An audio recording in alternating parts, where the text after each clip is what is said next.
નમસ્કાર મિત્રો, હસમુખ બઢિયા યુટ્યુબ ચેનલની અંદર દરેક લોકોનું હાર્દિક સ્વાગત છે, વેલકમ છે।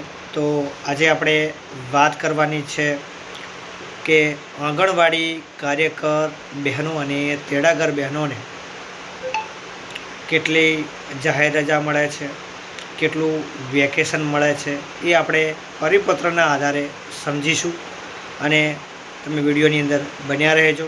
તો વાત કરીશું આપણે કે ક્રમાંક નંબર છે 53-780 અને 53-9-11 ક્રમાંક નંબર અને મક્કમ 3 આવિકા જાહેર રજા વર્ષ 2026।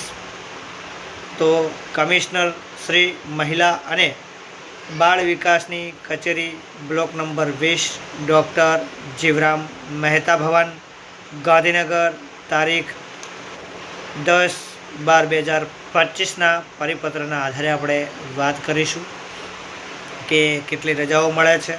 તો સંચાલિત બાળ વિકાસ યોજના હેઠળ આંગણવાડી કેન્દ્રોમાં ભારત સરકારની ગાઈડલાઇન મુજબ પૂરક પોષણ 300 દિવસ નક્કી કરેલ છે। વર્ષ દરમિયાન 52 રવિવાર આવે છે।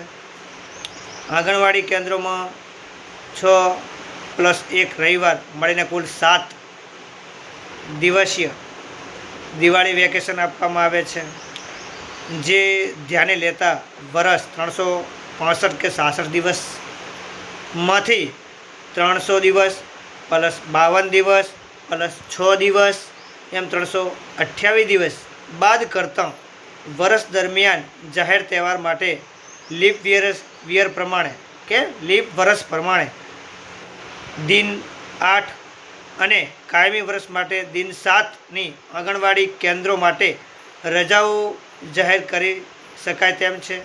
તો વર્ષ 2026ના નીચેના તહેવારો માટે દિન 7ની આંગણવાડી કેન્દ્રોમાં રજાઓ જાહેર કરવામાં આવેલ છે। તો કઈ કઈ રજાઓ જાહેર કરવામાં આવેલ છે એના વિશે આપણે જાણીશું। ક્રમ 1 મકર સંક્રાંતિ એટલે 14 જાન્યુઆરી જે ઉત્તરાયણ પર્વ આપણે કહીએ છીએ એની રજા છે 14 જાન્યુઆરી 2026 બુધવાર। બીજી છે જાહેર રજા ધૂળેટી કે જે કાલે ધૂળેટી છે એની જાહેર રજા આપવામાં આવી છે। તો ધૂળેટી છે તારીખ 1 તમે જોઈ શકો તારીખ 4ના રોજ છે અને વાર એ પણ બુધવાર છે। અને રમઝાન ઈદ એ છે 21 માર્ચ 2026 એ શનિવાર છે। પછી રક્ષાબંધન છે 28 ઓગસ્ટ 2026 શુક્રવાર એ રજા છે। જન્માષ્ટમી છે 4 સપ્ટેમ્બર 2026 શુક્રવાર છે। ત્યારબાદ દશેરા છે 20 ઓક્ટોબર 2026 મંગળવાર છે। નાતાલ છે 25 ડિસેમ્બર 2026 શુક્રવાર। આમ ઉપરોક્ત જણાવ્યા સિવાય અન્ય તહેવારોના દિવસે રજા જાહેર કરવાની થતી હોય તો સ્થાનિક કક્ષાએ જિલ્લા વિકાસ અધિકારી શ્રી મંજૂરી મેળવી જાહેર કરેલ દિનની 7 રજાઓ મર્યાદામાં રહીને કરવામાં આવેલ છે અને રજાઓ લેખિતમાં અત્રે જાણ કરવાની રહેશે।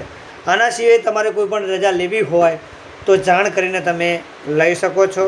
અને આ પરિપત્ર પ્રતિ કલેક્ટરશ્રીને પણ કચેરી જિલ્લા પંચાયતને તમામને જાણ માટે મોકલવામાં આવ્યો છે, જિલ્લા વિકાસ અધિકારીને પણ જાણ માટે મોકલવામાં આવ્યો છે અને ડેપ્યુટી મ્યુનિસિપલ કમિશનરને પણ આ જાણ માટે મૂકવામાં આવ્યો છે। મદદનીશ નિયામક વહીવટી ICDS વિભાગને પણ મૂકવામાં આવ્યો છે અને મહિલા અને બાળ વિકાસ ગાંધીનગર દ્વારા જાહેરાત કરવામાં આવી છે। તો આટલી રજાઓ હોય છે, એમને ફક્ત 7 રજાઓ જાહેર કરવામાં આવેલ છે અને બીજી જે તમે રજા પાડો છો તે જાણ કરીને પાડવાની હોય છે અને ટોટલ કામગીરી 358 દિવસ એમને કરવાની હોય છે। એટલે તમને બધી રજાઓ વિશે પણ મેં ધ્યાનપૂર્વક સમજાયું। તો વિડીયોને શેર કરજો, લાઈક કરજો, કોમેન્ટ કરજો અને તમારા પ્રતિભાવ ચોક્કસ જણાવજો તેવી આશા રાખું છું। જય હિન્દ, જય ભારત, જય સંવિધાન।